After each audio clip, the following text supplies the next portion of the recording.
ចំពោះលោកនាយកជាទីគោរពសូមគោរពជំរាបសួរលោកគ្រូអ្នកអាណាព្យាបាលនិងសិស្សានុសិស្សទាំងអស់គ្នានេះខ្ញុំមានឈ្មោះថាប្រាក់មនីរចនាជាសិស្សមកពីថ្នាក់ទី6កជាមួយអ្នកគ្រូសានផលីនៃសាលារៀនបញ្ញាជនកម្ពុជាសាខាក្រុងពោធិ៍សាត់ខេត្តពោធិ៍សាត់ថ្ងៃនេះខ្ញុំមានសេចក្តីសំណើរីករាយខ្លាំងដែលមានឱកាសឡើងមកធ្វើបទបង្ហាញនៅប្រធានបទមួយដែលគួរឲ្យចាប់អារម្មណ៍បំផុតនោះគឺទឹកចិត្តគ្រូបង្រៀនប៉ុន្តែមុននឹងឈានទៅដល់ការបកស្រាយនៅប្រធានបទខាងលើនេះខ្ញុំសូមបញ្យល់ពីគន្លឹះមួយសិនតាមវិវចនានុក្រមរបស់សម្ដេចព្រះសង្ឃរាជណាពាក្យថាទឹកចិត្តមានន័យថាការរក្សាចិត្តទឹកដែលមាននៅក្នុងបេះដូង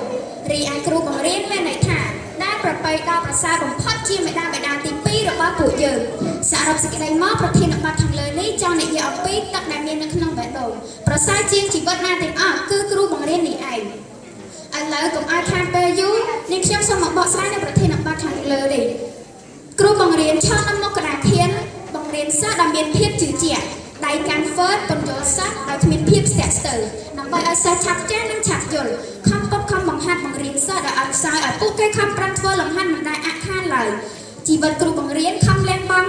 ជាអ្វីគ្រប់យ៉ាងដើម្បីឲ្យសិស្សព្រោះចង់ឃើញសិស្សមានភាពជោគជ័យនៅថ្ងៃអនាគតទោះគាត់នៅហាត់យ៉ាងណាក៏គ្រូមិនដែលហាស្ដីមួយម៉ាត់ឡើយ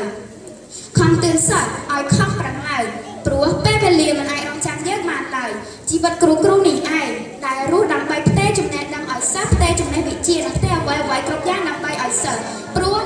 ជាទ្រព្យដែលចោលឆក់មិនបានក្នុងនាមខ្ញុំជាសិស្សមួយរូបពេលខ្ញុំឃើញគ្រូបង្រៀនម្នាក់នេះខំលះបង់កាយកម្លាំងចិត្តអ្វីគ្រប់យ៉ាងដែលខំបង្រៀនបង្ហាត់ពួកខ្ញុំកន្លងមកដែលសិស្សខ្លះមិនយកចិត្តទុកដាក់ក្នុងការរៀនសូត្រពេលគ្រូបញ្យល់មេរៀនមិនដែលមើលនិងជជែកគ្នានិងលេងប្រឡែងគ្នាផងដែរ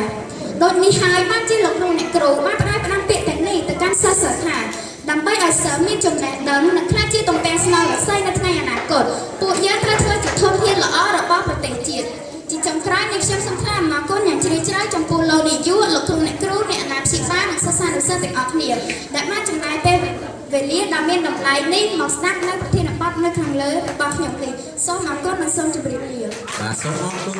ណ